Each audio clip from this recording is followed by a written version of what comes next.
Bonsoir Estelle. Bonsoir Mohamed. Fatoumata Diawara sort un nouvel album, Fenfo, 7 ans après son premier opus qui s'appelait Fatou. Fatoumata Diawara qui nous a interprété un morceau exclusif, car ce que nous venons d'entendre n'est pas dans ce nouvel album. Non, elle a composé ce titre pour le film Yao avec Omar Sy, qui a été tourné au Sénégal et qui sort en janvier 2019. Donc c'était vraiment une exclusivité pour TV5 Monde, donc merci à elle.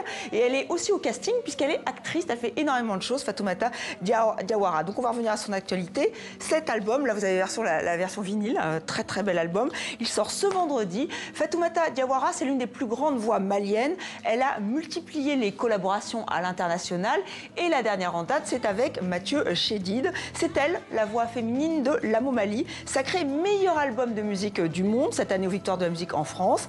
Elle a aussi chanté avec beaucoup d'artistes. Là, vous reconnaissez Indy Zara.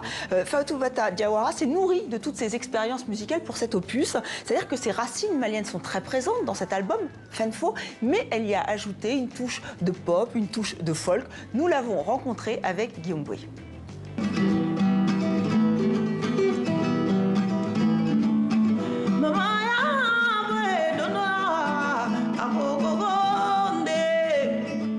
Elle est comme ça, Fatoumata Diawara, toujours prête à dégainer une guitare.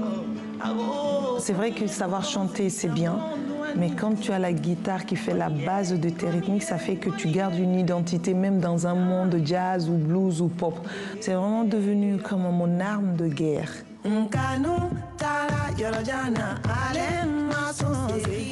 C'est pourtant un message de paix et de tolérance qu'elle nous adresse en bambara. La chanson de Térénie nous raconte l'histoire d'un jeune migrant.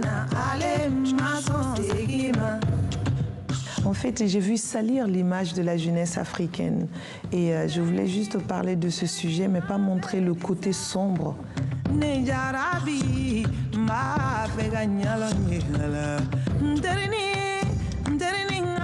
Je suis allée en Éthiopie pour introduire un jeune immigrant, mais qui parle de son histoire d'amour, te montrer tout simplement qu'il était une personne normale, qui prenait le café le matin comme tout le monde, et qu'il n'est pas né immigré, mais à un moment, il a juste envie d'aller s'aventurer.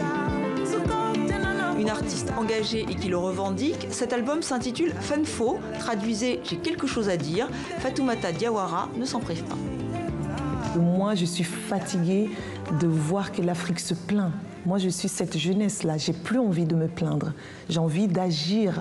J'ai envie d'être responsable, j'ai envie de porter mon Afrique sur mon dos. Rester positif, ne pas compter sur les autres, mais multiplier les collaborations, comme avec Mathieu Chédid pour Lamo Mali, le musicien français qu'elle a retrouvé pour cet album, c'est lui qui l'a réalisé. Fenfo, du blues matiné, de pop et de rock. L'album sort ce vendredi en version vinyle, mais aussi en version CD et en streaming. Fatoumata Diawara est en pleine tournée internationale et je peux vous dire, je l'ai vue en concert, elle est incroyable. Il y a sa voix, évidemment, sa musique, mais aussi son énergie. Quand elle danse, vous êtes subjugués. Et l'actualité culturelle, Estelle, en ce jeudi 24 mai, c'est aussi le sacre d'une une reine du polar français. Oui, Fred Vargas a reçu le prix des princesses des Asturies de la littérature. C'est un prix très prestigieux, considéré comme les Nobel dans le monde hispanophone. Des écrivains comme Philippe Roth, Paul Auster l'ont reçu. Alors pour le jury, l'auteur française a su revitaliser, je cite, le roman policier. Ils ont tout à fait raison, on va le dire. Fred Vargas repart donc avec ce prix, 50 000 € et aussi une statue de Miro. C'était aussi une figure du roman policier en France. Estelle, on a appris la disparition de Jean-François Parrot. Alors son nom est peut-être moins connu du grand public que celui de Fred Vargas, mais son héros, le commissaire Nicolas Le Floch, a séduit des millions de lecteurs et de téléspectateurs. Cette série policière et historique a été adaptée et diffusée sur France Télévisions, mais aussi sur TV5 Monde. Les 14 volumes ont été traduits en une dizaine de langues. Alors ces histoires mêlent intrigue, reconstitution historique sous Louis XV et Louis XVI. L'écrivain Jean-François Parrot était un ancien diplomate et il a eu l'idée de cette saga quand il était en poste à Sofia. Il avait 71 ans, donc on a appris sa mort des suites d'une longue maladie. Les enquêtes de Nicolas Le Floch sont publiées chez Lattès. C'était demandé le programme. Merci beaucoup Estelle pour cette chronique.